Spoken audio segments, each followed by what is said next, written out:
Assalamualaikum warahmatullahi wabarakatuh.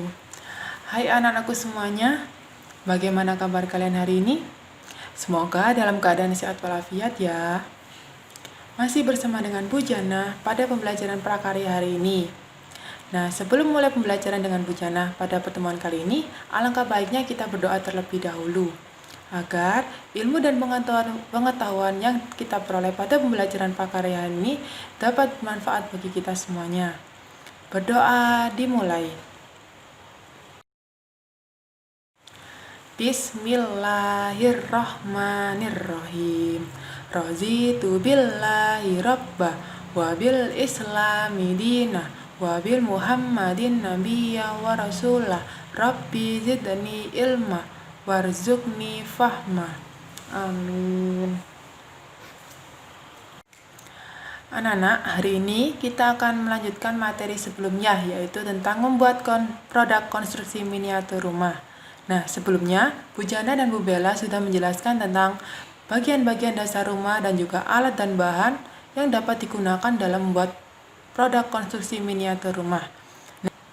Nah, tetapi pada pertemuan kali ini, Bu Jana akan menjelaskan tentang teknik pembuatan miniatur rumah dan juga membuat rancangan produk konstruksi miniatur rumah. Silakan dipelajari dan disimak video pembelajaran berikut ya.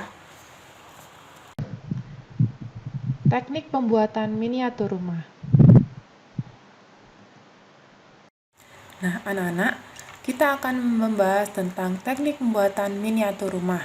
Jadi, teknik dasar yang biasa digunakan untuk membuat sebuah miniatur rumah adalah teknik persambungan, di mana teknik persambungan merupakan sebuah teknik yang digunakan untuk menyambungkan atau menggabungkan dua benda atau lebih.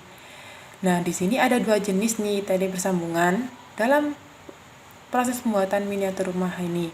Nah, yang pertama ada sambungan tetap dan yang kedua ada sambungan tidak tetap. Yang pertama kita akan membahas tentang sambungan tetap atau permanent joint. Jadi apa sih itu sambungan tetap? Sambungan tetap merupakan sambungan yang bersifat tetap sehingga tidak dapat dilepas selamanya kecuali dengan merusaknya terlebih dahulu. Nah, contoh dari sambungan tetap ini adalah sambungan dengan paku keling dan sambungan las. Untuk selanjutnya adalah sambungan tidak tetap atau semi permanen. Jadi apa sih itu sambungan tidak tetap?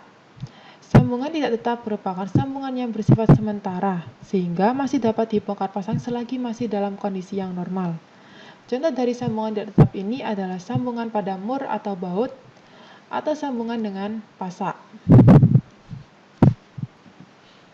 Selanjutnya yaitu membuat rancangan konstruksi miniatur rumah.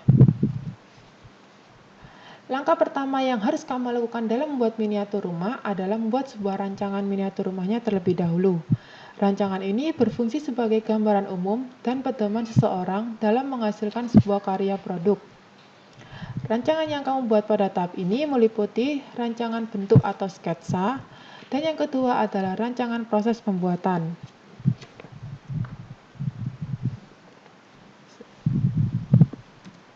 Rancangan bentuk atau sketsa. Jadi, anak-anak, pada saat kalian membuat suatu miniatur rumah, alangkah baiknya kalian membuat rancangannya terlebih dahulu, yaitu rancangannya berupa sketsa, agar kita bisa mengetahui bagian-bagian apa saja yang dapat kita gunakan dalam proses pembuatan miniatur rumah, seperti apa saja konsep yang akan kamu buat. Yang kedua ada bagaimana bentuk rumah tersebut. Yang ketiga, berapakah jumlah lantai yang ada pada rumah tersebut.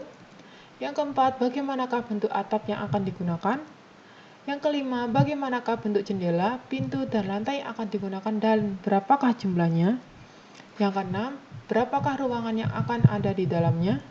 Yang ketujuh, apakah warna yang akan kamu gunakan untuk mempercantik rumah tersebut. Dan yang kedelapan adalah apa saja hal-hal yang dapat memperindah rumah itu. Jawablah pertanyaan-pertanyaan tersebut ke dalam bentuk gambar atau sketsa rumah rancanganmu. Sketsa tersebut dapat dibuat dengan cara manual maupun menggunakan teknologi komputer.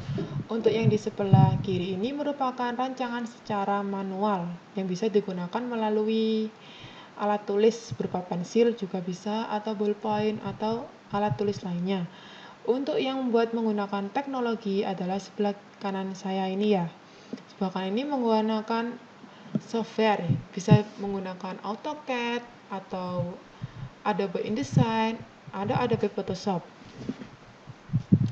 Dengan dibuatnya sketsa ini, maka proses pembuatannya akan dilakukan menjadi lebih mudah.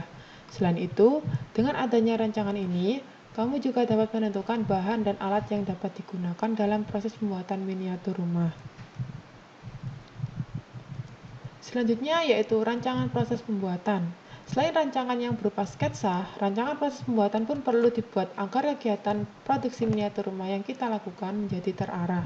Rancangan ini meliputi rancangan alat dan bahan. Untuk alat dan bahan, kita sudah mengidentifikasi pada pertemuan sebelumnya. Nah, selanjutnya yaitu langkah kerja pembuatannya. Nah, pada pertemuan kali ini kita hanya sampai pada membuat sketsa. Jadi, tugas kalian pada hari ini adalah buatlah rancangan gambar atau sketsa miniatur rumah sekreatif kalian mungkin. Nah, tugas ini bisa dikumpulkan ke Bu Jana, Bu Bella, atau Bu Fani di Selasa depan. Untuk kelas 7A, 7B, dan 7C bisa dikumpulkan melalui Bu Bella Raka. Untuk kelas 7D dan 7E bisa dikumpulkan ke Bu Fani. Untuk kelas 7F sampai 7H bisa dikumpulkan dengan Bu Jana. Sekian pembelajaran prakarya pada pertemuan kali ini. Semoga ilmu yang kita pelajari hari ini bermanfaat. Assalamualaikum warahmatullahi wabarakatuh.